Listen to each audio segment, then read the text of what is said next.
Joyce T വിയിലൂടെ ഞങ്ങളെ ശ്രദ്ധിക്കുന്ന എല്ലാവർക്കും യേശുക്രിസ്തുവിൻ്റെ നാമത്തിൽ ഞങ്ങളുടെ സ്നേഹവും വന്ദനവും അറിയിക്കുന്നു. എൻ്റെ പ്രിയപ്പെട്ട ദൈവമക്കളെ, നിങ്ങളെല്ലാവരും കർത്താവിൽ സന്തോഷമായിരിക്കുന്നെന്ന് വിശ്വസിക്കുന്നു. കർത്താവ് നിങ്ങളെ ഓരോരുത്തരെയും ധാരാളം അനുഗ്രഹിക്കുമാറാകട്ടെ.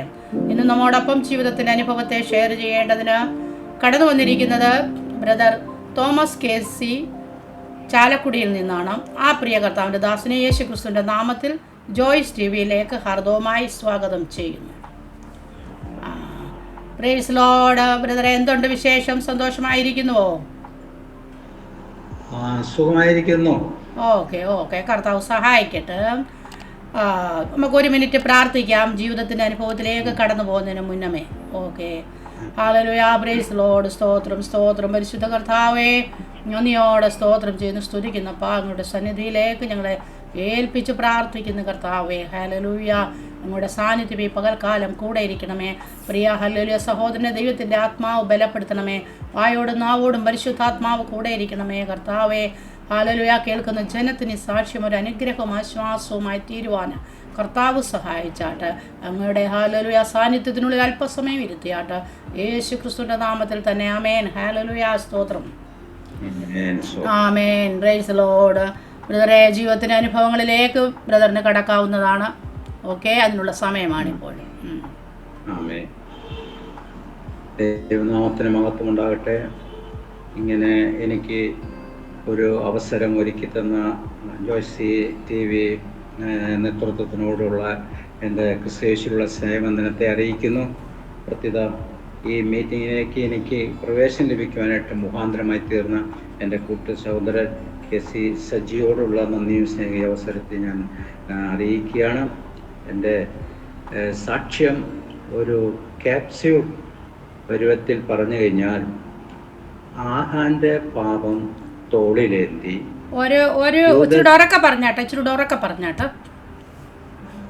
ആഹാന്റെ പാപം തോളിലേന്തി യൂദസ്കറിയോത്തയെ അനുകരിച്ചുകൊണ്ട് ഒനേസിമോസിനെ പോലെ ഞാനും ജയിലിൻ്റെ അകത്തളങ്ങളിൽ എത്തപ്പെടുവാനായിട്ട് ഇടയായി. ഒനേസിമോസിനെ ക്രിസ്തുവിൽ ജനിപ്പിക്കാനായിട്ട് ആ ജയിലിൻ്റെ അകത്തളങ്ങളിൽ പൗലോസ് അപ്പോസ്തലനെ മുന്നമേ ദൈവം ഒരുക്കിയിരുന്നത് പോലെ 1997 വർഷം ഒക്ടോബർ മാസം 10-ാം തീയതി എന്നെയും ക്രിസ്തുവിൽ ജനിപ്പിക്കാനായിട്ട് കണ്ണൂർ സെൻട്രൽ ജയിലിൽ ഒരു പൗലോസ് എന്ന് പറയുമ്പോൾ പോളച്ചൻ എന്നാണ് ആ ദൈവദാസൻ്റെ പേര്. ദൈവദാസനെ കർത്താവ് കണ്ണൂർ സെൻട്രൽ ജയിലിൽ ക്രിസ്തുവിൽ മുന്നമേ ജനിപ്പിച്ച് ഒരുക്കി നിർത്തിയിരുന്നു. ഒനേസിമോസ് ക്രിസ്തുവിന് മുമ്പ് മറ്റുള്ളവർക്ക് പ്രയോജനം ഇല്ലാതിരുന്നത് പോലെയും ക്രിസ്തുവിലായപ്പോൾ എല്ലാവർക്കും പൗലോസിനും ദൈവസഭയ്ക്കൊക്കെ പ്രയോജനമുള്ളതായപ്പോലെയും ഞാനും ക്രിസ്തുവിൽ ആയപ്പോൾ ക്രിസ്തുവിൻ്റെ കൃപയാൽ മറ്റുള്ളവർക്ക് പ്രയോജനമായി തീർന്നു, ദൈവസഭയ്ക്ക് പ്രയോജനമായി തീർന്നുകൊണ്ടിരിക്കുന്നു. ദൈവനാമത്തിന് മഹത്വം ഉണ്ടാകട്ടെ. തിമോത്തിയോസ് ജയിലിൽ നിന്ന് ഇറങ്ങിയതുപോലെ എനിക്കും കർത്താവിൻ്റെ കൃപയാൽ ജയിലിൽ നിന്ന് ഇറങ്ങാൻ കൃപ ലഭിച്ചു.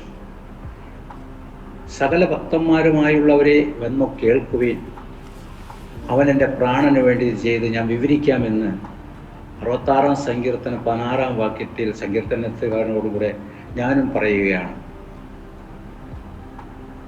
1 തിമോത്തിയോസിൻ്റെ 1-ാം ലേഖനത്തിൽ അതിൻ്റെ 13-ാം വാക്യത്തിൽ വചനം എങ്ങനെ പറയുന്നു: മുമ്പേ ഞാൻ നിഷ്ഠൂരനും ദൂഷകനും ഉപദ്രവിയുമായിരുന്നു, എങ്കിലും അവിശ്വാസത്താൽ ചെയ്തതാകൊണ്ട് എനിക്ക് കരുണ ലഭിച്ചു എന്ന്.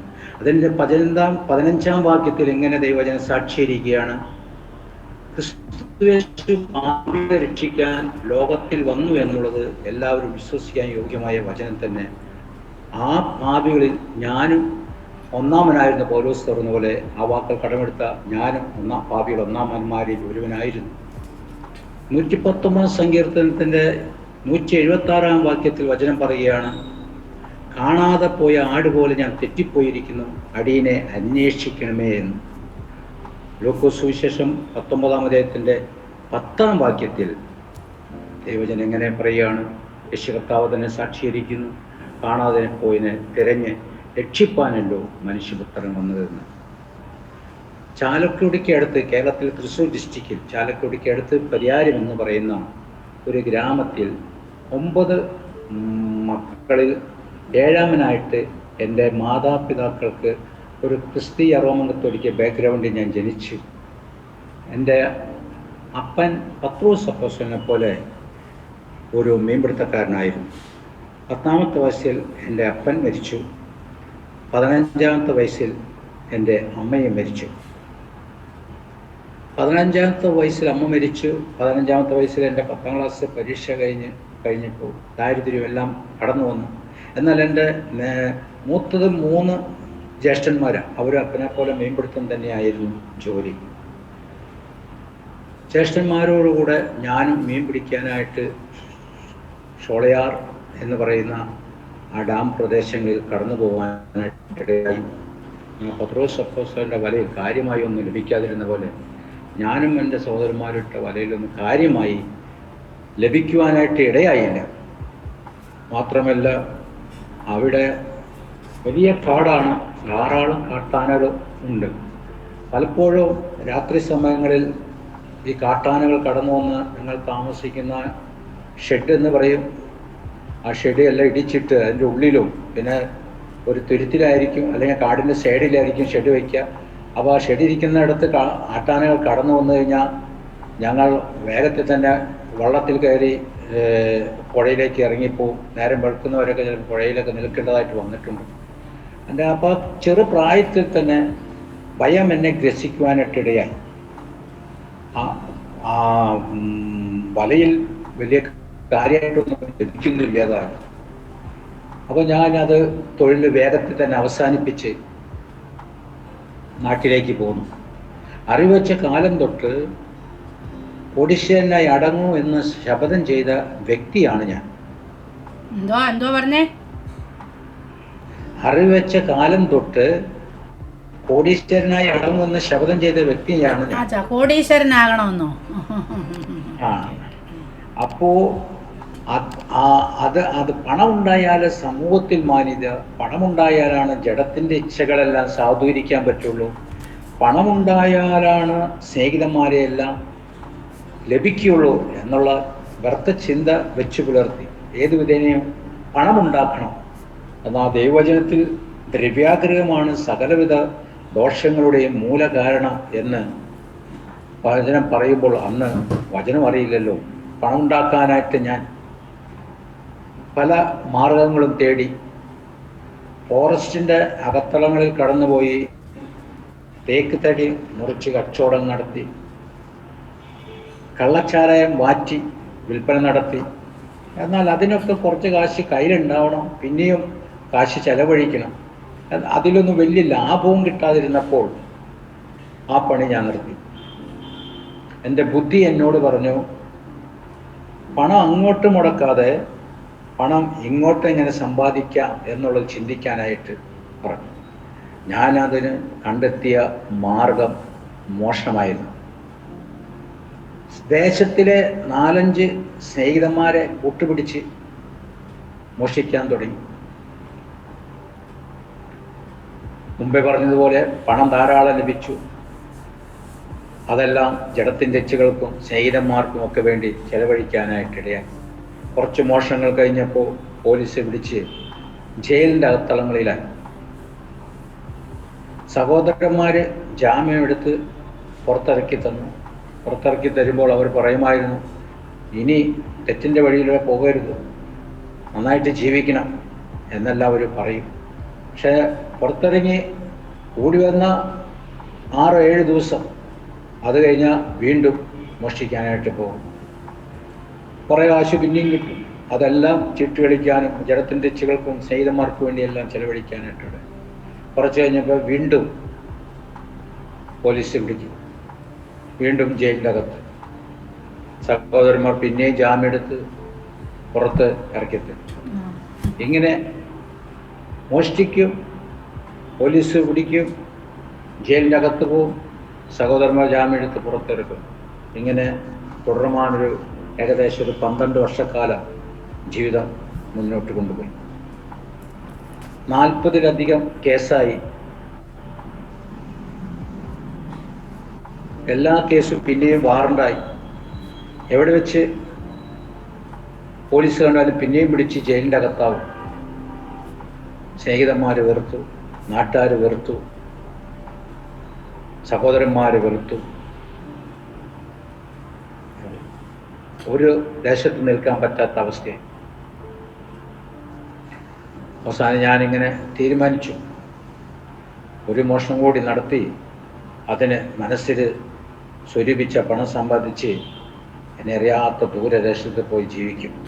ഞാൻ 1997 വർഷം ജനുവരി മാസം കാസർഗോഡ്, കേരളത്തിലെ കാസർഗോഡ് എന്ന് പറയുന്ന ആ ഡിസ്ട്രിക്റ്റിൽ കടന്നുപോയൊരു വാഹനം മോഷ്ടിച്ച് മൈസൂർക്ക് കൊണ്ടുപോയി കൊടുത്തു കിട്ടുന്ന പണം കൊണ്ട് ഒരു ബാങ്ക് കൊള്ളയടിക്കാനായിട്ടുള്ള ടൂൾസ് വാങ്ങണം, ഇതായിരുന്നു പദ്ധതി. അങ്ങനെ ആ വാഹനമായിട്ട് പാർട്ടിക്കാർ പണം പറഞ്ഞെത്തു. വാഹനം വാങ്ങാനായിട്ട് പാർട്ടിക്കാർ വന്നു. എന്നാൽ അത് മൈസൂർ സ്റ്റേഷനിലെ സബ് ഇൻസ്പെക്ടറും 4 പോലീസുകാരുമായിരുന്നു. ഒരിക്കൽ പോലും എന്നെ പോലീസ് മോഷണത്തിൻ്റെ പേരിൽ പറഞ്ഞ് പിടിച്ചിട്ടില്ല. പിടിക്കുന്നതൊക്കെ എൻ്റെ പ്രതികളെ പിടിക്കും, അവർ എൻ്റെ പേര് പറയും, അപ്പോൾ ഞാൻ പിടിക്കപ്പെടും. ഇതിപ്പോൾ നേരിട്ട് മോഷണം തൊണ്ടി മുതലുമായിട്ട് കയ്യോടെ പോലീസ് പിടിച്ചിരിക്കുകയാണ്. എൻ്റെ മുൻ അനുഭവം വെച്ച് ഞാൻ 4 പ്രാവശ്യം ആത്മഹത്യക്ക് ശ്രമിച്ച വ്യക്തിയാണ്. ഒന്ന് പറഞ്ഞാട്ട് ആത്മഹത്യക്ക് ശ്രമിച്ചതൊക്കെ പറഞ്ഞാട്ട്. 2 പ്രാവശ്യം കൈഞ്ഞരമ്പ് മുറിച്ച് മരിക്കാൻ ശ്രമം നടത്തി, പരാജയപ്പെട്ടു. എവിടെ, ജയിലിൽ വെച്ചാണോ വീട്ടിൽ വെച്ചാണോ? ലോക്കപ്പിൽ വെച്ച്.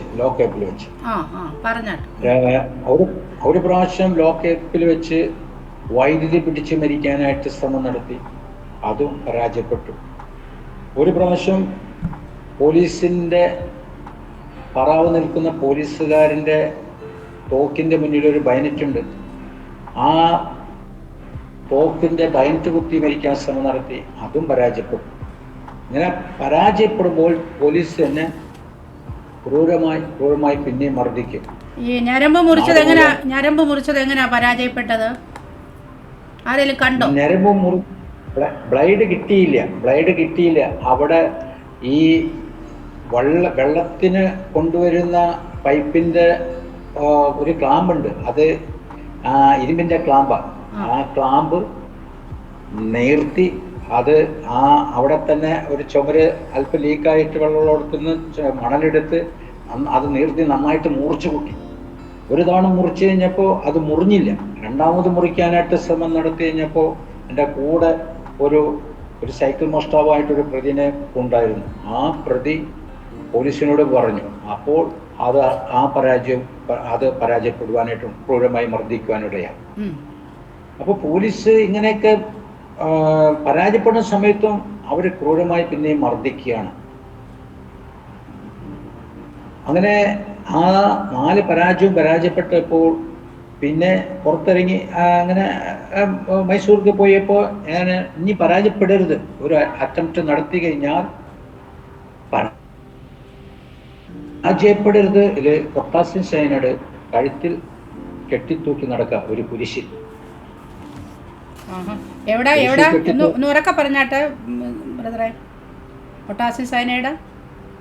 പൊട്ടാസ്യം സയനൈഡ് ഒരു കുരിശിൽ നിറച്ച് കഴുത്തിൽ ഒരു കൊന്തയമേ കെട്ടിത്തൂക്കി ഞാൻ സഞ്ചരിച്ചുകൊണ്ടിരിക്കുക. ആരും അറിയുന്നില്ല അതിൻ്റെ ഉള്ളിൽ പൊട്ടാസ്യം സയനൈഡ് ഉണ്ടെന്നുള്ളത്.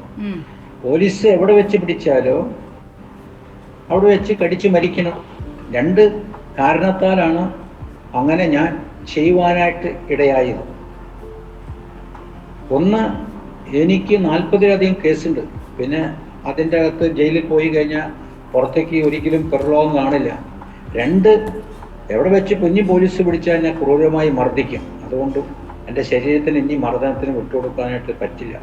ആ കാരണത്താലാണ് എവിടെ വെച്ച് പോലീസ് പിടിച്ചാലും അത് കടിച്ച് മരിക്കണമെന്നുള്ള തീരുമാനത്താൽ ഞാനത് ഒരു പന്തയമേൽ കുരിശിൽ കെട്ടി നടക്കുന്നു. മൈസൂർ പോലീസ് തന്നെ സ്റ്റേഷനിലേക്ക് കൊണ്ടുപോകുന്ന സമയത്ത് ഞാനത് എടുത്തു. അടിക്കാനായിട്ട് തുടങ്ങിയപ്പോൾ ഉള്ളിലൊരു ചിന്ത ഇങ്ങനെ വന്നു, നീ എന്തിനാ മരിക്കുന്നത്? നിന്റെ കേസുകളൊക്കെ കേരളത്തിലാണല്ലോ എന്നൊരു ചിന്ത എന്നോട് തന്നെ ആരുടെ ഉള്ളിൽ പറയുന്ന പോലെ. അപ്പം ഞാൻ ചിന്തിച്ചപ്പോൾ ശരിയാണ്, എൻ്റെ കേസുകളൊക്കെ കേരളത്തിലാണ്, എനിക്ക് ഇവിടെ ഭാഗങ്ങളിൽ കേസില്ല. മാത്രമല്ല ഈ വണ്ടിയുടെ കേസും കാസർഗോഡ് വരാം, ഇവിടെ ഒരു സംശയ കേസ് ഉണ്ടാവുള്ളൂ. അപ്പോൾ അതൊരു നല്ല ചിന്തയാണെന്ന് എനിക്ക് തോന്നി. കടിക്കാൻ തുടങ്ങിയത് ഞാൻ കടിച്ചില്ല. 94 സങ്കീർത്തനത്തിൻ്റെ 17 വാക്യത്തിൽ വചനം ഇങ്ങനെ പറയുകയാണ്, യഹോവ എൻ്റെ സഹായമായിരുന്നില്ല എങ്കിൽ എൻ്റെ പ്രാണൻ വേഗം മൗനവാസം ചെയ്യുമായിരുന്നു. മൈസൂർ പോലീസ് 15 ദിവസം വളരെ ക്രൂരമായി മർദ്ദിച്ചു. കേരള പോലീസിന് ഒരു മർദ്ദനത്തിനൊരു മയമുണ്ട്. പക്ഷെ മൈസൂർ പോലീസിന് അങ്ങനെയല്ല.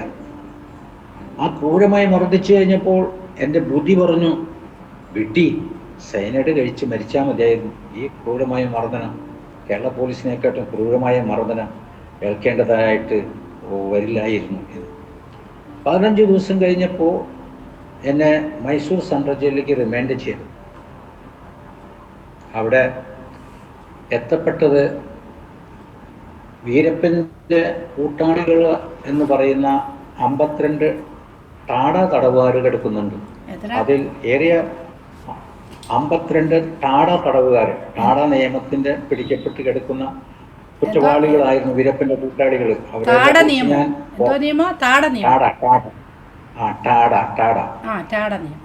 നിയമം അന്നത്തെ കാലത്തുണ്ടായിരുന്ന ഒരു നിയമമാണ് ടാഡ നിയമം. അവർക്ക് ജാമ്യമൊന്നും ലഭിക്കില്ല. 10 വർഷം 12 വർഷമൊക്കെ ആയിട്ടും അവർക്ക് ജാമ്യം ലഭിക്കാതെ അതിൻ്റെ അകത്തളങ്ങളിൽ തന്നെയാണ്. അപ്പൊ അവരെ കുറിച്ചൊക്കെ ഞാൻ പത്രത്തിലൂടെ TV-യിലൂടെ ഒക്കെ കേട്ടിരിക്കുന്നത് ഇതേപോലെ 10 കൊല 8 കൊല 6 കൊല ഇങ്ങനെ ക്രൂരമായിട്ടുള്ള കുറ്റവാളികൾ കൊലപാതകളാണെന്നാണ് ഞാൻ കേട്ടത്. അവർ കൊലക്കേസുകൾ പ്രതികളുണ്ട്. ഇപ്പൊ ജയിലിന്റെ അകത്തളങ്ങളിൽ കടന്നു ചെല്ലുമ്പോൾ അഡ്മിഷൻ തടവുകാരന് സീനിയർ തടവുകാര് റാഗ് ചെയ്യും. അത് മറ്റു കോളേജിൽ ചെയ്യുന്ന പോലെയൊന്നുമല്ല, അതിനെക്കാട്ടും വളരെ ക്രൂരമായ തരത്തിൽ റാഗ് ചെയ്യും. അവരുടെ പാത്രങ്ങൾ കഴുകി കൊടുക്കണം, വസ്ത്രങ്ങൾ അലക്കി കൊടുക്കണം, അവർ പറയുന്ന പോലെ ചെയ്ത് കാര്യങ്ങൾ കൊടുക്കണം, അവരെ മസാജ് ചെയ്ത് കൊടുക്കണം. അവർ പറയുന്നത് അനുസരിച്ചില്ലെങ്കിൽ ക്രൂരമായി നമ്മളെ മർദ്ദിക്കും. അത് ചോദ്യം ചെയ്യാനൊന്നും പറ്റൂല. അങ്ങനെ ഭയപ്പാടോടുകൂടി ഞാൻ കടന്ന് ഒഡിഷ്യനായി എന്നും അടങ്ങുമെന്ന് ശപഥം ചെയ്ത് ഞാൻ ഇപ്പോൾ ഉടുതുണിക്ക് മറുതുണി ഇല്ലാതെ ആ മൈസൂർ സെൻട്രൽ ജയിലിന്റെ അകത്തളങ്ങളിൽ എത്തപ്പെടുവാനായിട്ടിടയായി. ഒരു 3-4 ദിവസം ഞാൻ അടുത്തറിഞ്ഞപ്പോൾ, വീരപ്പന്റെ കൂട്ടാളികളായിട്ടുള്ള പ്രതികളെ ഞാൻ അടുത്തറിഞ്ഞപ്പോൾ ഒരു കാര്യം എനിക്ക് മനസ്സിലായി, അവരെക്കാട്ടും ക്രൂരമായിട്ടുള്ള പ്രതി ഞാനാണെന്ന്. കാരണം എനിക്ക് മാറി ഉടുക്കാൻ തുണി ഉണ്ടായിരുന്നില്ല. അവർ എനിക്ക് മാറി ഉടുക്കാൻ വസ്ത്രം, ഷർട്ടും മുണ്ടൊക്കെ നൽകി. എനിക്ക് പല്ല് തേക്കാനായിട്ട് പേസ്റ്റ് ഉണ്ടായില്ല, ബ്രഷ് ഉണ്ടായിരുന്നില്ല, അത് നൽകുവാനായിട്ട്. അന്നത്തെ കാലത്ത് അവർക്ക് ഒരുപാട് വിസിറ്റേഴ്സ് വരും. അന്ന് പുറത്തു നിന്നും ആഹാരം അവർ വിസിറ്റേഴ്സ് കൊണ്ടുവരുന്ന ആഹാരമെല്ലാം കടത്താനായിട്ട് അന്ന് അവിടെ നിയമമുണ്ടായിരുന്നു. ഇന്നുണ്ടോ എന്നുള്ളത് എനിക്കറിയില്ല. അപ്പോൾ അവർക്ക് കിട്ടുന്ന പുറത്തുനിന്ന് വരുന്ന ആഹാരത്തിൻ്റെ ഓഹരിയെല്ലാം എനിക്ക് തരാനായിട്ടിടയായി. മാത്രമല്ല സഹോദരന്മാർക്ക് കത്തെഴുതാനായിട്ടുള്ള ലെറ്റർ കാർഡും ഒക്കെ എനിക്ക് തന്നെ സഹായിച്ചു.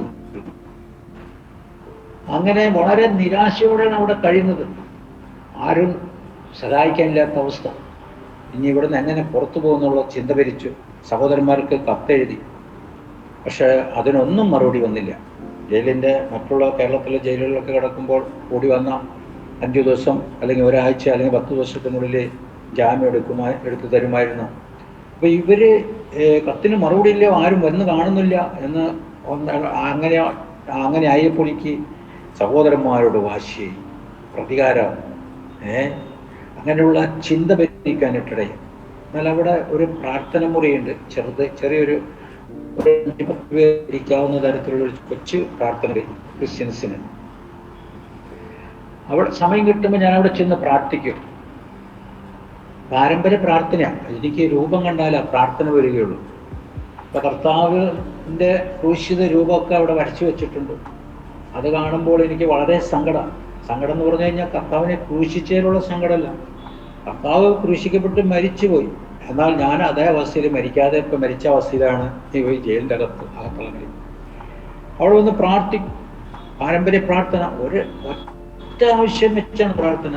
ദൈവമേ, നീ എനിക്ക് സ്വാതന്ത്ര്യം നൽകണം, ചാടിപ്പോവാനായിട്ടെങ്കിലും അവസരം തന്നാൽ മതി, ഇനി ഒരിക്കൽ പോലും ജീവനോടെ ഞാൻ ജയിലിൻ്റെ അകത്തുള്ളെങ്കിൽ കയറി വരിയില്ല ദൈവമേ എന്ന് പ്രാർത്ഥിക്കാനായിട്ട് തുടങ്ങി. ഒരു പ്രയോജനമില്ല. 2-3 മാസം അങ്ങനെ പ്രാർത്ഥിച്ചു. എന്നാൽ ഒരു ദിവസം സാധാരണ പ്രാർത്ഥിക്കുന്ന സമയം 12 മണിക്ക് ലോക്കപ്പ് തുറക്കും, പിന്നെ 1 മണിക്ക് അടയ്ക്കുള്ളൂ. ഉച്ചയ്ക്കത്തെ ഭക്ഷണം കൊടുക്കുന്ന സമയമാണ്. ആ സമയത്ത് ഞാൻ ഭക്ഷണം വേഗം തന്നെ വാങ്ങിച്ചു വെച്ചിട്ട് ഞാൻ ഓടി അവിടെ പോകും. സമാധാനമില്ല, ഒരു സന്തോഷമില്ല, കഷ്ടത മാത്രമാണുള്ളൂ. അവിടെ ചെന്ന് ഞാൻ അങ്ങനെ കരഞ്ഞ് പ്രാർത്ഥിക്കാം. ഒരവസരം തന്നെ ആരെങ്കിലും കൊണ്ട് അവിടുത്തെ ഒരു സംശയ കേസാണ്. 2 പേരിൽ നിന്ന് ജാമ്യം എടുത്ത വേഗത്തിൽ തന്നെ പുറത്തു പോവാം. കാസർഗോഡ് കേസ് വന്നിട്ടില്ല. വാറണ്ട് വന്നാലാണ് അങ്ങോട്ടേക്ക് പിന്നെ പോകുന്നത്. അപ്പോൾ അങ്ങനെ ഒരു ദിവസം ഞാൻ ആ ജയിലിൻ്റെ അകത്തിലിങ്ങനെ പ്രാർത്ഥിച്ചു കൊണ്ടിരുന്നപ്പോൾ, പ്രിയപ്പെട്ടവരെ, ഞാൻ പ്രായം തൊട്ട് ചെയ്തു കൂട്ടിയ സകല പാപങ്ങളും 1 by 1 ആയിട്ട് എൻ്റെ ചിന്താമണ്ഡലത്തിലേക്ക് പരിശുദ്ധാത്മാവ് നൽകിത്തന്നു. അന്ന് പരിശുദ്ധാത്മാവാണോ നൽകുന്നത് എനിക്ക് അറിഞ്ഞുകൂടാ. കാരണം ദൈവം ആരാണെന്നോ ആത്മാവ് എന്താണെന്നോ ഒന്നും നമുക്കറിയില്ലല്ലോ. പക്ഷെ ഞാൻ ചെയ്ത പാപമായതുകൊണ്ടോ അവിടെ ഞാൻ കഷ്ടതയിലായിരുന്നതുകൊണ്ടും സത്യം അറിയാതെ ആണെങ്കിൽ കൂടി ദൈവമേ എന്നോട് ക്ഷമിക്കണമെന്ന് ഓരോ പാവങ്ങൾ കാണിച്ചു വരുമ്പോൾ ഞാൻ പറഞ്ഞുകൊണ്ടിരുന്നു. ഏകദേശം 1 മണിക്കൂറോളം അവിടെ ഇരുന്നു. ഞാൻ അവിടുന്ന് കരഞ്ഞ് പ്രാർത്ഥിച്ച് പുറത്തിറങ്ങിയപ്പോൾ എനിക്കൊരു ബൈബിൾ വായിച്ചാൽ കൊള്ളാം എന്ന് ചെന്ന് വിളിച്ചു. 750ഓളം തടവുകാർ അന്നത്തെ കാലത്ത് മൈസൂർ സെൻട്രൽ ജയിലുണ്ടായിരുന്നു. അതിൽ 250 പേരോളം മലയാളി തടവുകാരാണ്. ഞാൻ ആ ജയിലിൽ ഒരു ബൈബിളിന് വേണ്ടി അന്വേഷിച്ചിട്ട് എനിക്ക് അന്വേഷിച്ച ആ മണിക്കൂറുകളൊന്നും കിട്ടാൻ സാധിച്ചില്ല. പല ബ്ലോക്കിലും പോയിട്ട് മലയാളികളെ കണ്ട് ചോദിച്ചപ്പോൾ ഒന്നും കിട്ടിയില്ല. കേരളത്തിൻ്റെ ജയിലുകളിൽ സബ് ജയിലായിക്കോട്ടെ, സെൻട്രൽ ജയിലായിക്കോട്ടെ, ഡിസ്ട്രിക്ട് ജയിലായിക്കോട്ടെ, ഏത് ജയിലാണെങ്കിലും സീനിയർ തടവുകാരൻ കിടക്കുന്ന ആ ഭാഗത്ത് ഇങ്ങനെ 8, 10, 15, 20 ബൈബിളും പുതിയ നിയമവും 1-2 പഴയ നിയമവും ഒക്കെ ആയിട്ടിരിക്കുന്നുണ്ടാവും. ആര് ചോദിച്ചാലും അവർ അത് കൊടുക്കും. വായിച്ച് കഴിഞ്ഞ് ജാമ്യം കിട്ടിക്കഴിയുമ്പോൾ അവിടെ തിരിച്ചു കൊടുക്കും.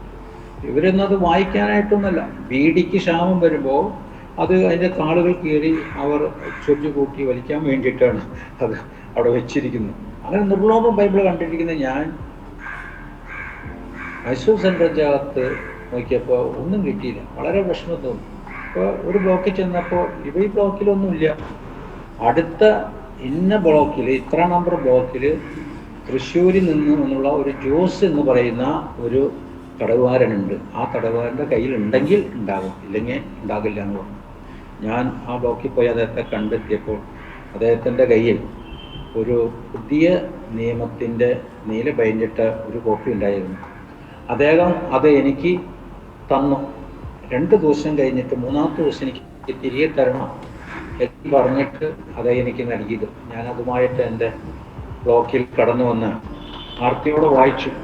ആ 2 ദിവസത്തിനുള്ളിൽ 2, 3, 4 പ്രാവശ്യം ഞാനത് വായിച്ചു തീർത്തു. എനിക്ക് ഒന്നും മനസ്സിലായില്ല.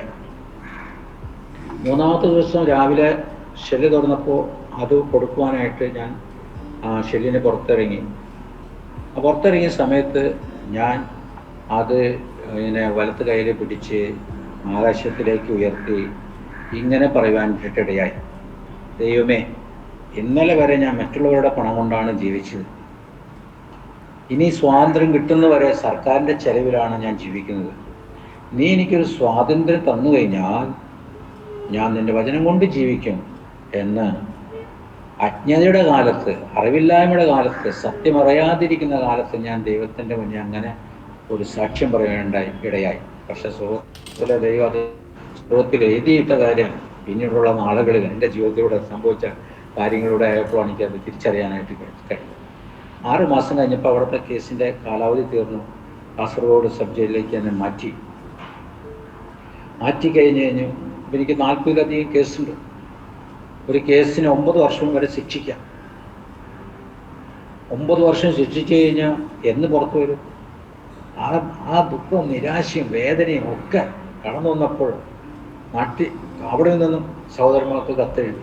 പക്ഷെ അവർ അവിടേക്കും വരുന്നില്ല. കേരളത്തിൽ ആണെങ്കിൽ വരാൻ എളുപ്പമാണല്ലോ, ഭാഷയുടെ പ്രോബ്ലമില്ല. മൈസൂറാകുമ്പോൾ അങ്ങനത്തെ ഭാഷയുടെ പ്രോബ്ലം ഉണ്ടെന്നൊക്കെ വിചാരിച്ച് ഞാൻ 3-4 കത്തുകൾ വീണ്ടും എഴുതി. പക്ഷെ സഹോദരന്മാർ കടന്നു വന്നില്ല.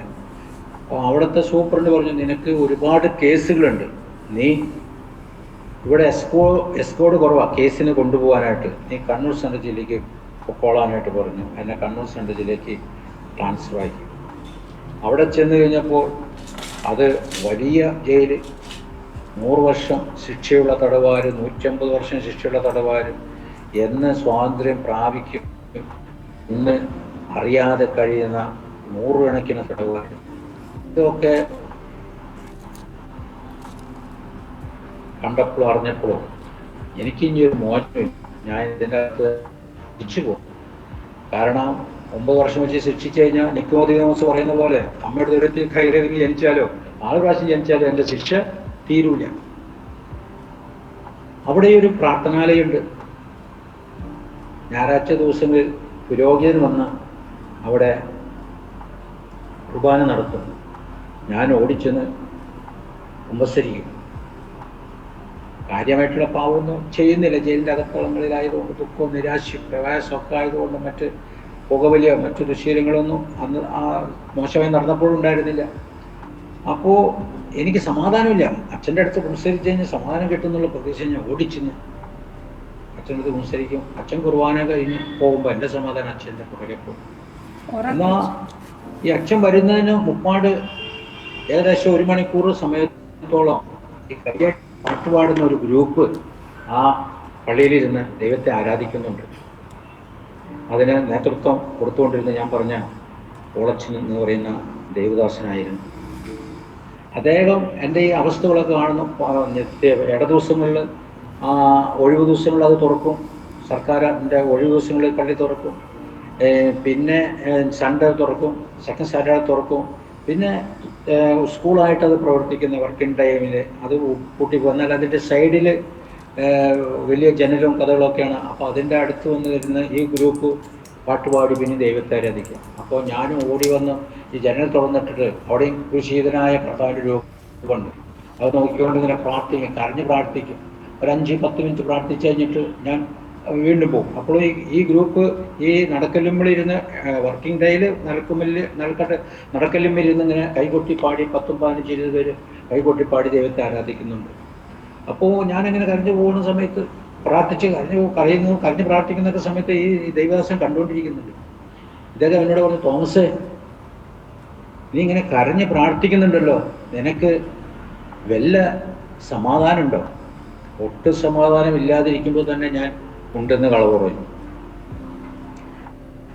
അദ്ദേഹം പിന്നെയും എന്നെ ഇവിടെ സ്നേഹത്തോടെ സംസാരിക്കാനും ഇടപഴകാനൊക്കെ തുടങ്ങി. അങ്ങനെ ഒരു ദിവസം ഞാൻ ഒരു 11 മണി നേരത്ത് പ്രാർത്ഥിച്ച് അദ്ദേഹത്തിൻ്റെ ബ്ലോക്കുകളിലൂടെ കടന്നുപോയാൽ എൻ്റെ ബ്ലോക്കിലേക്ക് വേഗം എത്താം. അല്ലെങ്കിൽ പിന്നെ റോഡിൽ കൂടെ റൗണ്ട് ചെയ്ത് കുറേ വഴി നടക്കണം. അപ്പോൾ അദ്ദേഹത്തിൻ്റെ ബ്ലോക്കിലൂടെയും കടന്ന് പോയിക്കൊണ്ടിരുന്ന പ്രാർത്ഥനയ്ക്ക് വന്നുകൊണ്ടിരുന്നത്. അപ്പോൾ ഇദ്ദേഹം എന്നെ കണ്ടുപിടിച്ച് അദ്ദേഹത്തിൻ്റെ ബെഡിൻ്റെ അവിടേക്ക് കൊണ്ടുപോയി. ബെഡിൻ്റെ അവിടേക്ക് കൊണ്ടുപോയി കഴിഞ്ഞപ്പോൾ അദ്ദേഹം ബൈബിൾ തുറന്ന് കുറച്ച് വചനങ്ങൾ എനിക്ക് കാണിച്ചു തരുവാനിടയായി. അതിൽ ആദ്യത്തെ വചനം സമരിയക്കാരി സ്ത്രീയോട് യേശു കർത്താവ് പറയുന്ന വചനമാണ് കാണിച്ചു തന്നത്. തോമസേ, ദൈവം ആത്മാവാണ്. ആത്മാവിൽ സത്യത്തിലും ദൈവത്തെ നീ ആരാധിക്കണം. നിന്റെ പാവങ്ങൾ നീ അച്ഛൻ്റെ മുമ്പിലല്ല ഏറ്റുപറയേണ്ടത്, യേശു കർത്താവിനോടാണ് നീ ഏറ്റുപറയേണ്ടത്. നിന്റെ പാവങ്ങൾക്ക് പരിഹാരം വരുത്താൻ വേണ്ടിയാണ് യേശു കർത്താവ് ക്രൂശിതനായത്. നീ മാനസാന്തരപ്പെട്ട് പുതിയ സൃഷ്ടിയായിട്ട് തീരണം. കെടുന്ന ബീജത്തിലല്ല, കെടാത്തതിനാലും ജീവന് നിലനിൽക്കുന്നതുമായ ദൈവവചനത്താൽ നീ വീണ്ടും ജനിക്കണം. ഇങ്ങനെയുള്ള വചനങ്ങൾ ആ ദേവദാസൻ എനിക്ക് പറഞ്ഞു തന്നപ്പോൾ എനിക്കതൊരു പുതിയ അറിവായിരുന്നു.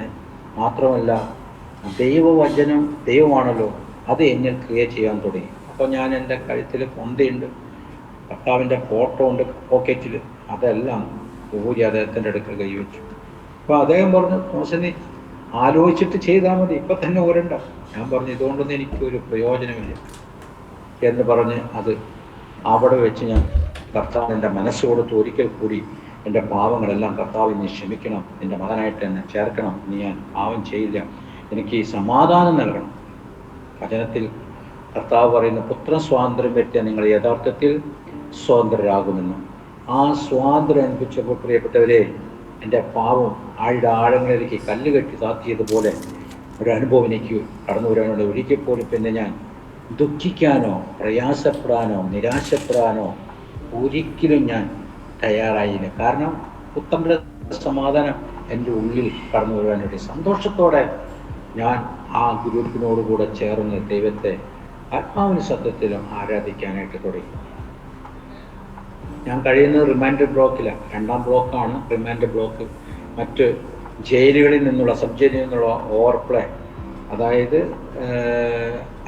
അവിടെ ഫുള്ളാവുമ്പോൾ ഓവർപ്ലേ എന്ന് പറയും, കുറേ തടവുകാരെ ട്രാൻസ്ഫർ ചെയ്യും സെൻട്രൽ ജയിലിലേക്ക്, മറ്റുള്ള ആ ഡിസ്ട്രിക്റ്റിൻ്റെ പരിസരങ്ങളിലുള്ള സബ് ജയിലുകളിൽ നിന്ന്. അതങ്ങനെ വരുന്നതൊക്കെ ഞാൻ കഴിയുന്ന ബ്ലോക്കിലാണ്.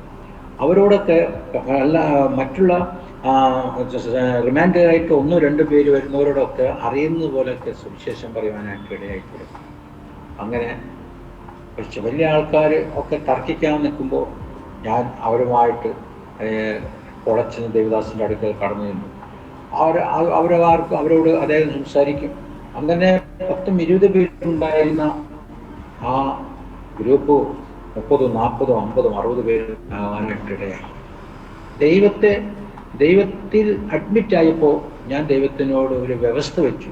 ദൈവമേ, എനിക്ക് എത്ര കേസ് ഉണ്ടെന്നുള്ള കൃത്യമായിട്ട് അറിയില്ല. 40 കേസ് ഉണ്ടെന്നുള്ളത് ഞാൻ എല്ലാ കേസും ജയിലിൽ കിടന്ന് തീർത്ത് കഴിഞ്ഞതിന് ശേഷം അറിയുന്നത്. കുറേ 23 കേസ് ഞാൻ ചെയ്തതായിട്ടുണ്ടായിരുന്നുള്ളൂ. ബാക്കി 17 കേസ് എൻ്റെ കൂട്ടുപ്രതികൾ ചെയ്തതാണ്. എന്നാൽ ഞാൻ ചെയ്ത കേസ് അവർക്കും വെച്ച് കൊടുത്തിട്ടുണ്ട്, അവർ ചെയ്ത കേസ് എനിക്കും വെച്ച് തന്നിട്ടുണ്ട്. ഞാൻ ചെയ്യാത്ത കേസ് എനിക്ക് വന്നിട്ടുണ്ട്, ഞാൻ ചെയ്ത കേസ് വരാതിരിക്കുന്നുണ്ട്. അതുകൊണ്ട് ഞാൻ ദൈവത്തോട് ഇങ്ങനെ പറഞ്ഞു, ദൈവമേ, എനിക്ക് എത്ര കേസുണ്ടെന്ന് അറിയില്ല, എത്ര കേസുണ്ടായാലും നീ എനിക്ക് 42 മാസത്തിനധികം എന്നെ ജയിലിൽ വെക്കരുത്. എനിക്ക് അതിൻ്റെ ഇടയിൽ എനിക്ക് സ്വാതന്ത്ര്യം നൽകണമെന്ന് ഞാൻ പ്രാർത്ഥിക്കാനായിട്ട് തുടങ്ങി. ഓരോ മാസങ്ങൾ കുറയുമ്പോൾ ഞാൻ ഓരോ മാസം കുറച്ച് കൊണ്ടുവന്നു. 1.5 വർഷം കഴിഞ്ഞപ്പോൾ ആ ഭാഗങ്ങളിലുള്ള കേസുകളെല്ലാം തീരാനായിട്ടിടയായി. എന്നെ പ്രാർത്ഥനയിലുള്ള 5 പേരും എന്നെ അടക്കം 22 പേരെ എൻ്റെ ഡിസ്ട്രിക്റ്റിലെ സെൻട്രൽ ജയിലാവുന്ന വിയൂർ സെൻട്രൽ ജയിലിലേക്ക് മാറ്റി. ഞങ്ങൾ 5 പേര് പ്രാർത്ഥനക്കാരോട് ഒരുമിച്ച് വന്ന് ഞങ്ങൾ പ്രാർത്ഥിക്കാനായിട്ട്, അവിടെ പള്ളിയുണ്ട്, അവിടെ പ്രാർത്ഥിക്കാനായിട്ട് അറിയുന്നത് പോലെയല്ല സുവിശേഷം അവരോട് വളരെ സന്തോഷത്തോടെ ഞങ്ങൾ ആ ജയിലിൻ്റെ അകത്ത് കഴിയുവാനായിട്ട് കർത്താവ് കൃപ നൽകി. കണ്ണൂർ സെൻട്രൽ ജയിലിനെക്കാട്ടും ചെറിയ സെൻട്രൽ ജയിലാണ് അത്. അതവിടെ മൈസൂർ സെൻട്രൽ ജയിലിനെ പോലെ 10-700 തടവുകാരുണ്ടായിരുന്നുള്ളൂ. 42ാമത്തെ മാസം വരുമ്പോഴേക്കും എൻ്റെ എല്ലാ കേസും തീർന്നു. ഒരു കേസ് മാത്രം ബെൻഡിങ്ങിലുണ്ട്. 42 മാസം ആയിട്ടില്ല. 42ാം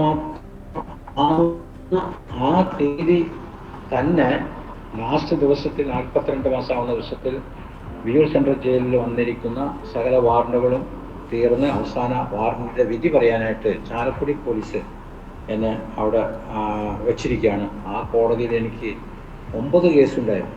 ചാലക്കുടി കോടതി എൻ്റെ സ്റ്റേഷൻ കേസ് തന്നെ, സ്റ്റേഷൻ പരിധിയാണ്. 9 കേസ് ഉണ്ടായിരുന്നു. 8 കേസും വെറുതെ വിട്ടു. 9ാമത്തെ കേസ് വിധി പറയാനായിട്ട് 42ാമത്തെ മാസം കൃത്യ സമയത്ത് തന്നെ വെച്ചിരിക്കുന്നു. അത് വെച്ചപ്പോൾ എനിക്ക് വളരെ സന്തോഷമായി. ദൈവം എൻ്റെ പ്രാർത്ഥന കേട്ടിട്ടുണ്ട്.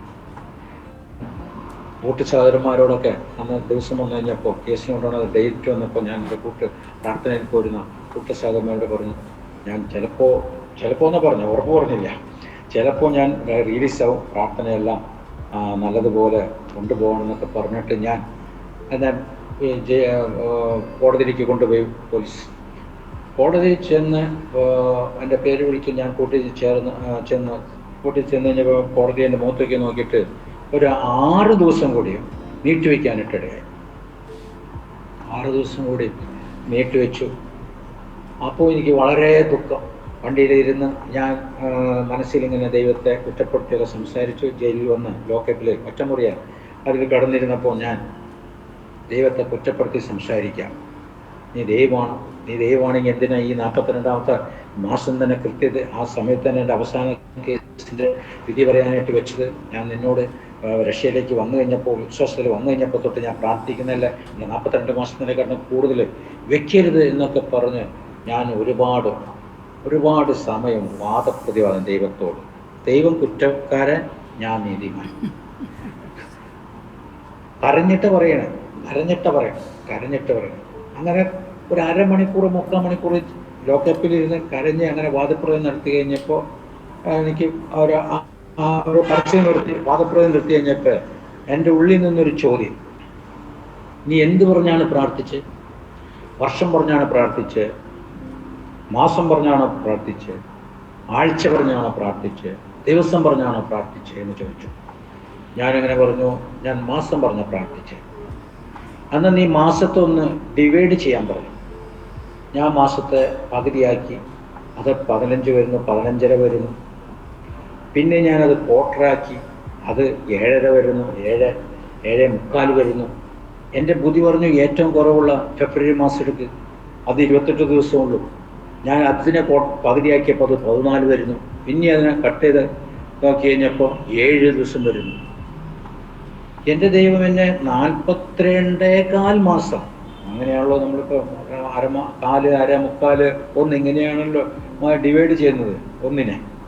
അപ്പോൾ എൻ്റെ ദൈവം 42.25 മാസം എന്നെ ജയിലിൻ്റെ ഉള്ളിൽ വെച്ചു എന്ന് പറയണമെങ്കിൽ കോടതി എനിക്ക് 7 ദിവസം വെച്ചിട്ടുണ്ടാവും. ഇത് കോടതി എനിക്ക് 6 ദിവസമാണ് വെച്ചിരിക്കുന്നത്. അത് ദൈവം എന്നോട് സംസാരിച്ചപ്പോൾ ഞാൻ ബന്ധനസ്ഥനാണെങ്കിലും എൻ്റെ ഹൃദയവും മനസ്സും സ്വാതന്ത്ര്യം പ്രാപിക്കാനിട്ടിടയായി. അപ്പോൾ ആ നാളുകളിൽ ഒരു ലാസ്റ്റ് കേസ് വന്ന സമയത്ത് എന്നെ റഷ്യയിലേക്ക് കൊണ്ടുവന്ന ദേവദാസൻ എനിക്ക് ഒരു കൊല്ലം മുമ്പാട് റിലീസായി. അദ്ദേഹത്തിന് ജീവപര്യന്ത ശിക്ഷയായിരുന്നു. അത് കഴിഞ്ഞ് ആൾ പുറത്തിറങ്ങി.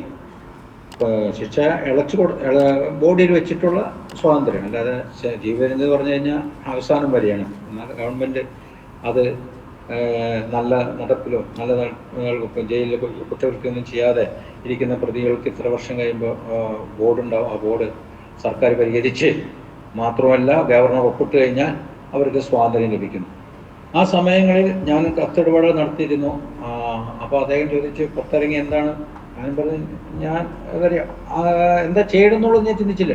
അങ്ങനെ ഇരിക്കുകയാണ് 97 വർഷം മൈസൂർ സെൻട്രൽ ജയിലിൽ വെച്ച് ഉയർത്തിക്കാട്ടി ആ കാര്യം ദൈവത്തിൻ്റെ ആത്മാവ് ഓർമ്മപ്പെടുത്തി തരാനാണ്. ഞാനതെല്ലാം മറന്നുപോയി.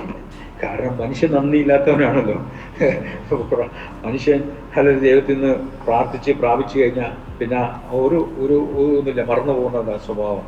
കാരണം മനുഷ്യൻ്റെ സാക്ഷ്യം യേശുകർത്താവ് പറഞ്ഞു, എനിക്ക് യാതൊരു മനുഷ്യൻ്റെ സാക്ഷ്യം ആവശ്യമില്ല, മനുഷ്യനുള്ളത് എന്താണെന്നുള്ളത് ഞാൻ മുന്നമേ അറിഞ്ഞിരിക്കുന്നു പറഞ്ഞ കർത്താവ് എന്നെ അറിഞ്ഞിട്ടുണ്ടല്ലോ.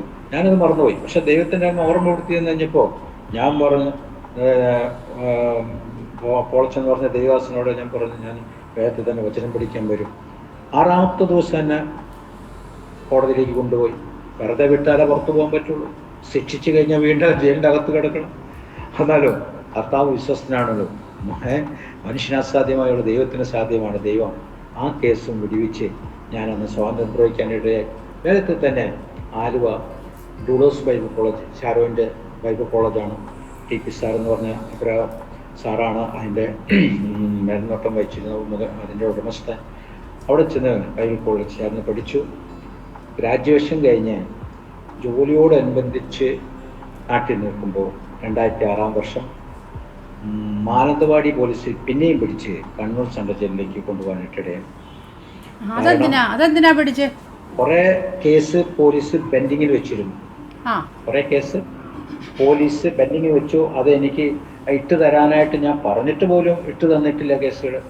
അപ്പോൾ ആ 2006 വർഷം ഫെബ്രുവരി മാസം 13 ഇപ്പോൾ മാനന്തവാടി പോലീസ് വന്ന് ജോലി ചെയ്യുന്ന സ്ഥലത്ത് നിന്നും പിടിച്ച് മൈസൂർ കണ്ണൂർ സമുദ്രത്തിലേക്ക് പിന്നെയും കൊണ്ടുപോകാനിട്ടിടയിൽ മുമ്പേ പിശാശിൻ്റെ മകനായിട്ട് കുറ്റവാളിയായിട്ട് ദുർനടപ്പുകാരനായിട്ട് മോഷ്ടാവായിട്ട് ജയിലിൽ പോയെങ്കിൽ ഇപ്പോൾ ദൈവത്തിൻ്റെ മകനായിട്ട് മുൻ കേസുകളാണല്ലോ, എന്നിട്ട് ദൈവത്തിൽ അറിഞ്ഞിട്ട് ദൈവത്തെ വിശ്വസിച്ചിട്ട് ചെയ്ത കേസുകളല്ല, അവിശ്വസിച്ചായിരുന്നപ്പോൾ ചെയ്ത കേസുകൾ ധൈര്യത്തോടെ സന്തോഷത്തോടെ ആ ജയിലിനകത്ത് കടന്നു പോകാനായിട്ട് കർത്താവ് സഹായിച്ചു. അവിടെ ഉണ്ടായിരുന്ന കൂട്ടായ്മയെ ലീഡ് ചെയ്യാനും എല്ലാം കർത്താവ് കൃപ നൽകി. 25 മാസം പിന്നെയും കഴിഞ്ഞു. ആ 8 കേസുകളുണ്ടായിരുന്നു. 8 കേസ് എൻ്റെ ഇടയിൽ ദൈവം എനിക്ക് കുറേ ദർശനങ്ങൾ നൽകുവാനിട്ടിടയായി. ആ ദർശനങ്ങളെല്ലാം കർത്താവ് ഒന്നൊന്നായി എൻ്റെ ജീവിതത്തിൽ നിവർത്തിച്ചു കൊണ്ടിരിക്കുന്നു, ഇനിയും നിവർത്തിക്കും. പിന്നെ കടന്നു വന്ന് ഒരു കാലത്തോളം ചർച്ചിൻ്റെ പാസ്റ്ററായിട്ട് വേല ചെയ്തു. 2011 വർഷം തൊട്ട് ഇന്ത്യയുടെ സംസ്ഥാനങ്ങളിൽ ചെറിയൊരു 18 സംസ്ഥാനങ്ങളിൽ പോയിട്ടുണ്ടാണെന്നാണ് ഞാൻ കരുതുന്നത്. 18 സംസ്ഥാനങ്ങളോളം കടന്നുപോയി. കാശ്മീർ തൊട്ട് ഇങ്ങോട്ട് വരെ കടന്നുപോയി. ഗ്രാമങ്ങളിൽ കടന്നുപോയി. ബൈബിള് വാഹനത്തിൽ കയറ്റി ഗ്രാമങ്ങളിൽ കടന്നുപോയി. യേശു കർത്താവിനെ സാക്ഷീകരിച്ച് പുതിയ നിയമം കോപ്പി കൊടുത്തുകൊണ്ടിരിക്കുകയാണ് ഞാൻ തുടർമാനമായിട്ടും. കഴിഞ്ഞ ആഴ്ചയിൽ സഹോദരി വിളിക്കുമ്പോൾ ഞാൻ സേലത്തിൻ്റെ പ്രദേശത്തായിരുന്നു. അവിടെ 2 ദിവസം വർക്ക് ചെയ്യാൻ പറ്റുള്ളൂ. ബൈബിൾ വളരെ കുറച്ചുണ്ടായിരുന്നുള്ളൂ, 2000-ലധികം ഉണ്ടായിരുന്നു. അത് കൊടുത്തു തീർക്കുവാനായിട്ട് കർത്താവ് സഹായിച്ചു. ഇപ്പം ഏകദേശം 10 ലക്ഷത്തോളം ബൈബിള് കർത്താവ്, ഞാൻ മൈസൂർ സെൻട്രലിൽ വെച്ച് ഒരു ബൈബിളിന് വേണ്ടി ആഗ്രഹിച്ച എനിക്ക് അത് വളരെ കഷ്ടതയിലൂടെയാണ് കിട്ടിയെങ്കിലും ചില മണിക്കൂറുകൾ കിട്ടാതിരുന്നതുകൊണ്ട് എനിക്ക് വളരെ ദുഃഖം പ്രയാസമൊക്കെ തോന്നിയിരുന്നെങ്കിലും 10 ലക്ഷത്തോളം ബൈബിള് കൊടുക്കുവാനായിട്ട് കർത്താവ് എന്നെ സഹായിച്ചു. 4000-ഓളം ഗ്രാമങ്ങളിൽ കടന്നുപോയി കർത്താവിനെ പരസ്യമായി സാക്ഷീകരിക്കാനും ഒക്കെ കർത്താവ് കൃപ നൽകി. പല ചർച്ചകളിലും വിശ്വാസികളായിട്ട് പല വ്യക്തിത്വങ്ങൾ കടന്നു വന്നു. ചില ദൈവദാസന്മാർ അവിടെ തന്നെ സ്ഥലങ്ങൾ വാങ്ങിച്ച് അവിടെ ചർച്ച പണിത് പല ഭാഗങ്ങൾ ചർച്ച പണിത് സഭകൾ സ്ഥാപിക്കുവാനായിട്ട് ഇടയായി. ഇപ്പോൾ ഈ അടുത്ത മാസം ആന്ധ്രയുടെ പ്രദേശത്തേക്ക് കടന്നു പോകാനായിട്ട് ആഗ്രഹിക്കുന്നു. ഞാൻ 4-5 പ്രാവശ്യം ഉപേക്ഷിച്ച ജീവിതമായിരുന്നത് ഇനി കർത്താവിൽ അറിഞ്ഞു കഴിഞ്ഞപ്പോൾ കൂടുതൽ കർത്താവിനെ പ്രയോജനപ്പെടണം എന്ന് ആഗ്രഹിച്ചുകൊണ്ട് ഞാൻ വിവാഹം വേണ്ടെന്ന് വെച്ച് ഏകനായിട്ടാണ് ക്രിസ്തുവിനെ പിൻപറ്റി വരുന്നത്. പൗലോസിൻ്റെ വാക്കുകൾ കടമെടുത്തു കഴിഞ്ഞാൽ എനിക്ക് പറയാം, എനിക്ക് ജീവിക്കുന്ന ക്രിസ്തുവും മരിക്കുന്നത് ലാഭവുമാണ്.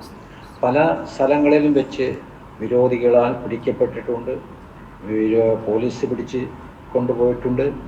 എങ്കിലും എവിടെ വെച്ചാണെന്ന് പറഞ്ഞാട്ടോ, ആ സംഭവങ്ങളൊന്നും പറഞ്ഞാട്ടോ. യു പി ലഖിംപൂർ കേരി ഡിസ്ട്രിക്റ്റിലാണ് അധികമായിട്ട് വർക്ക് ചെയ്തിരിക്കുന്നത്. ലഖിംപൂർ കേരി ഡിസ്ട്രിക്റ്റ്. ഏത് വർഷത്തിലാണ്? വർഷം 2011 തൊട്ട് 2020 വരെ കണ്ടിന്യൂ പോയിക്കൊണ്ടിരുന്നു. അവിടെ 4 ലക്ഷത്തിലധികം ബൈബിൾ കൊടുത്തിട്ടുണ്ട്. 15 ബ്ലോക്ക് ഉണ്ട്. ആ 15 ബ്ലോക്കിൽ 14 ബ്ലോക്കും കവർ ചെയ്ത് 15ാമത്തെ ബ്ലോക്ക് കവർ ചെയ്യാനായിട്ട് പോകുന്ന സമയത്താണ് എൻ്റെ കൂട്ടുകാർ സഹോദരന്മാരെ 4 പേരെ പോലീസ് പിടിക്കാനും ബാക്കി 4 പേര് ഞങ്ങൾ ചെന്ന് അഡ്മിറ്റായി. എങ്കിലും അവിടെ വെച്ചും പോലീസ് ഒന്നും ചെയ്യാതെ പിറ്റേ ദിവസത്തെ പത്രത്തിൽ ഇവർ ചെയ്യുന്ന നല്ല പ്രവൃത്തിയാണെന്ന് പറഞ്ഞ് പത്രത്തിൽ എഴുതി വന്നത്. കർത്താവ് ഞങ്ങളെ സഹായിച്ചു. ഉത്തരാഖണ്ഡിലെ ഹരിദ്വാറിൽ വെച്ച് 2013 വിരോധികൾ പിടിച്ചു. 5 ബൈക്കുമ്മ 10 പേര് വന്ന് പിന്തുടർന്ന് പിടിച്ച് കൊല്ലുമെന്ന് പറഞ്ഞു. പക്ഷേ കർത്താവ് വന്നവരിൽ തന്നെ ചിതരം വരുത്തി ഞങ്ങളോട് പോയിക്കൊള്ളാനായിട്ട് പറയുവാനിടയായി. മറ്റ് പല ഭാഗങ്ങളിലും സുവിശേഷം ബൈബിൾ കൊടുക്കുന്ന സമയത്ത് പിടിച്ച് ബലമായി നിർത്തി ഭീഷണിപ്പെടുത്തി ഒരുപാട് സംഭവങ്ങൾ. എന്നിട്ട് ഇപ്പോൾ തമിഴ്നാട് പ്രദേശങ്ങളിലേക്ക് മറ്റെവിടെയെങ്കിലും പോകുമ്പോൾ തന്നെ ഒരു ഗ്രാമത്തിൽ പ്രോബ്ലം ഉണ്ടായെങ്കിൽ അടുത്ത ഗ്രാമത്തിൽ പ്രോബ്ലം. എങ്കിലും കർത്താവ് വഴി നടത്തിക്കൊണ്ട് പ്രവർത്തിച്ചുകൊണ്ട് ഞങ്ങളെ മുന്നോട്ട് കൊണ്ടുപോകുന്നു. ദേഹോപദ്രവമൊക്കെ ചെയ്തിട്ടുണ്ടോ? ദേഹോപദ്രവം എന്താ സിസ്റ്റർ? ദേഹോപദ്രവം അടിയോ ഇടിയോ ഒക്കെ കിട്ടിയിട്ടുണ്ടോ ബൈബിൾ കൊടുക്കുമ്പോൾ? എനിക്ക് ഒരടി പോലും കിട്ടിയിട്ടില്ല. എന്നാൽ എൻ്റെ കൂടെ വന്നിരിക്കുന്ന കൂട്ടു ദൈവസ്മാർക്ക് അടി ഉപദ്രവമൊക്കെ ധാരാളമായി കിട്ടിയിട്ടുണ്ട്. ഇപ്പോൾ അവരൊക്കെ ഇപ്പോൾ ചില ദിവസന്മാർ ശാരീരിക ക്ഷീണമുണ്ട്. അടി കിട്ടിയതിൻ്റെ പുറത്ത് മസിൽസ് ഒന്ന് മസിൽസിനൊക്കെ അടിച്ച് മസിൽസ് ഉടച്ചു കളഞ്ഞതിൻ്റെയൊക്കെ പുറത്ത് അവർക്ക് വളരെ നടക്കാനൊക്കെ ബുദ്ധിമുട്ടായുള്ള അവസ്ഥയിൽ ഉള്ള ദേവദാസന്മാരുണ്ട്. പിന്നെ വാർദ്ധക്യസഹജമായിട്ടുള്ള രോഗങ്ങളാലും ഭയം ഗ്രസിച്ചിട്ട് വരാതിരിക്കുന്നതിനാലും ഒക്കെ അങ്ങനെ ആയിക്കൊണ്ട് ടീമിലെ അംഗങ്ങൾ കുറഞ്ഞു വരുന്നു. മാത്രമല്ല ഇതിന് എൻ്റെ ഈ ടീമിൽ പേരില്ല, രജിസ്ട്രേഷൻ ഇല്ല. എത്ര പേരാ ടീമിലുള്ളത്? ടീമിലൊരു കണക്ക് കൂട്ടി കഴിഞ്ഞ സഹോദരി 100-150 പേരൊക്കെ ഉണ്ട്. പക്ഷെ അവര് 2 പ്രാവശ്യം വരും, അടുത്ത പ്രാവശ്യം വരില്ല. അങ്ങനെ ഇന്ന് ഈ തവണ വരുന്നവര് അടുത്ത പ്രാവശ്യം വരായിരിക്കില്ല. പിന്നെ വേറെ ആൾക്കാർ AG ചർച്ച ചെയ്യുന്നു, IPC ചർച്ച ചെയ്യുന്നു, ഷാരോൺ ചർച്ച ചെയ്യുന്നു, സ്വതന്ത്ര ചർച്ച ചെയ്യുന്നു, അസംബ്ലീസ് കോൾ ചർച്ച ചെയ്യുന്നു. എല്ലാ ആത്മീയമായിട്ട് ആത്മാനുസത്തിലും പിതാപുത്രം പരിശുദ്ധാത്മാവിനെ ആരാധിച്ച് മഹത്വപ്പെടുന്ന കൂട്ടുകൾ സഹിതം വരാനായിട്ടുള്ളവരും അവരോടൊക്കെ വരുമ്പോൾ പറയുന്നത്, ഇതിന് ഇങ്ങനെ സംഘടനയില്ല, ഫണ്ടില്ല, രജിസ്ട്രേഷൻ ഇല്ല. അതുകൊണ്ട് നിങ്ങൾ ചിലവാകുന്ന പൈസയുടെ ഒരു ഭാഗം, എത്ര പേരുണ്ടോ ഒരു ഭാഗം എടുക്കണം. അതാണ് വയ്ക്കുന്ന ഓപ്ഷൻ. അപ്പോൾ അതെടുക്കും. നമ്മൾ ചെല്ലുന്ന സ്ഥലത്ത് അവരോട് നമ്മൾ പറയുന്നത്, നിങ്ങൾ ഇത്രായിരം ബൈബിള് ഒരുക്കി വെക്കണം, ബാക്കിയെല്ലാം ഞങ്ങളുടെ ചെലവിൽ ഞങ്ങൾ മുന്നോട്ട് പോകും എന്ന് പറയും. അപ്പോൾ അതവർക്ക് സന്തോഷമാണ്. കാരണം നമ്മളെ 5, 10, 12, 14 പേരൊക്കെ പോയിട്ടുണ്ട്. അവരൊക്കെ ഒരു പ്രാവശ്യം അക്കോമഡേറ്റ് ചെയ്യാൻ 5 ദിവസം 6 ദിവസമൊക്കെ പറ്റുള്ളൂ. പക്ഷെ നമ്മൾ എല്ലാ സാധനങ്ങളും 50-60 കിലോ അരി, വെളിച്ചെണ്ണ, തേങ്ങ, ഉണക്കമീൻ, കപ്പ, കായ ഒക്കെ പാക്ക് ചെയ്തിട്ട് 10-15-20 പാക്കറ്റായിട്ടാണ് ട്രെയിനിൽ കൊണ്ടുകൊണ്ടിരിക്കുന്നത്. അപ്പോൾ ഇപ്പോൾ ഇനി അടുത്ത മാസം ആന്ധ്രയിലേക്ക് പോകാനായിട്ട് ആഗ്രഹിക്കുന്നു. അതിനുള്ള ബൈബിളാണ് ഇരിക്കുന്നത്. അതിനുള്ള ബൈബിളുകളാണ്. പ്രിയപ്പെട്ടവർ, പ്രാർത്ഥിക്കുമ്പോൾ എന്നെ ഓർത്തു കഴിഞ്ഞാൽ പ്രാർത്ഥിക്കണമെന്ന് അപേക്ഷിക്കുകയാണ്. വേഗനായിട്ട് കർത്താവിനെ പിൻപറ്റി വരുന്നു. എൻ്റെ കുടുംബത്തിലെ അംഗങ്ങളൊക്കെ എടുത്തു കഴിഞ്ഞാൽ 10-100 പേര് താഴെ ഉണ്ടാവും. പക്ഷെ ഒരാൾ പോലും വിശ്വാസത്തിലേക്ക് വന്നിട്ടില്ല. കർത്താവിനോട് പ്രാർത്ഥിച്ചുകൊണ്ടിരിക്കുന്നു. കർത്താവിന് ആണല്ലോ വിടുവിച്ച് കൊണ്ടുവരേണ്ടത്. നമ്മൾ പ്രാർത്ഥിക്കുക എന്നുള്ളതാണ് നമ്മുടെ പ്രവൃത്തി കർത്താവിൻ്റെതാണല്ലോ. അങ്ങനെ ചെയ്തു വരുന്നു. കർത്താവ് നമ്മളെ അനുഗ്രഹിക്കട്ടെ, സഹായിക്കട്ടെ. എനിക്ക് അവസരം നൽകിയതിനായിട്ട് ഞാൻ ദൈവനാമത്തിൽ നന്ദി അറിയിക്കുന്നു. ദൈവം നമ്മളെ അനുഗ്രഹിക്കുമാറാകട്ടെ. ആമേൻ, ആമേൻ, ആമേൻ. ആദ്യമേ കർത്താവിൻ്റെ ദാസൻ പറഞ്ഞതുപോലെ ഒനേസിമോസ് ആദ്യമേ പ്രയോജനമില്ലാത്തവനായിരുന്നു കർത്താവിനും ആ ഭവനത്തിനുമൊക്കെ. എങ്കിലും പിന്നെ ഒനേസിമോസ് ഒരു പ്രയോജനമുള്ളവനായി തീർന്നതുപോലെ അറിവില്ലായ്മയുടെ കാലഘട്ടങ്ങളിൽ ജീവിതത്തിൽ ഒരുപാട് വീഴ്ചകളൊക്കെ കടന്നു വന്നെങ്കിലും സ്വർഗത്തിലെ ദൈവം അതെല്ലാം ക്ഷമിച്ച് 10 ലക്ഷത്തിലധികം ബൈബിള് ഇന്ത്യയുടെ വിവിധ ഭാഗങ്ങളിൽ കൊടുത്തു തീർക്കുവാൻ പ്രിയ കർത്താവിൻ്റെ ദാസനെ ദൈവം ഉപയോഗിച്ചു. ഹല്ലേലൂയ, സ്തോത്രം. അത് വലിയൊരു പദ്ധതിയാണ് ദൈവത്തിൻ്റെ പദ്ധതികളെയും ദൈവത്തിൻ്റെ മുൻനിർണയത്തെയും ഒന്നും നമുക്ക് ആദ്യമേ മനസ്സിലാകാൻ കഴിയത്തില്ല. എന്നാൽ കർത്താവ് എത്രയോ സ്നേഹവാനും എത്രയോ അത്ഭുതവാനുമാണെന്ന് പ്രിയ ദേവദാസൻ്റെ ജീവിതാനുഭവങ്ങളിലൂടെ മനസ്സിലാക്കുവാൻ കഴിയുന്നു. ആമേൻ, സ്തോത്രം. കർത്താവ് പ്രിയ ദേവദാസനെ പിന്നെയും ഉപയോഗിക്കട്ടെ. 4000-ലധികം ഗ്രാമങ്ങൾ സുവിശേഷം എത്തിക്കുവാൻ കർത്താവ് സഹായിച്ചു. ഏകനായി ഇപ്പോഴായിരിക്കുന്നു. കർത്താവ് സഹായിക്കട്ടെ. പൗലോസിനെ പോലെ കർത്താവിൻ്റെ നാമത്തിന് വേണ്ടി അധികം പ്രയോജനപ്പെടുവാൻ ദൈവം അവിടുന്ന് ഉപയോഗിക്കട്ടെ എന്ന് ഞങ്ങൾ ആശംസിക്കുന്നു. കർത്താവ് സഹായിക്കട്ടെ. ദേവദാസൻ എന്ന് പ്രാർത്ഥിച്ചാട്ടെ. ഹല്ലേലൂയ, സ്തോത്രം. പരിശുദ്ധനത്തിനുമായ സ്വയം മഹാദേവമേ, മനോഹരമായ നല്ല സമയത്ത് ഓർത്ത് നന്ദിയോടെ സ്തുതിക്കുന്നു, സ്തോത്രം ചെയ്യുന്നു. കർത്താവെ, ഈ ഓൺലൈൻ മീറ്റിങ്ങിലൂടെ കർത്താവ് അടിയന് നൽകിയ സാക്ഷ്യത്തെ അറിയിക്കുവാനായിട്ട് കർത്താവ് കൃപ ചൊരിഞ്ഞുവല്ലോ.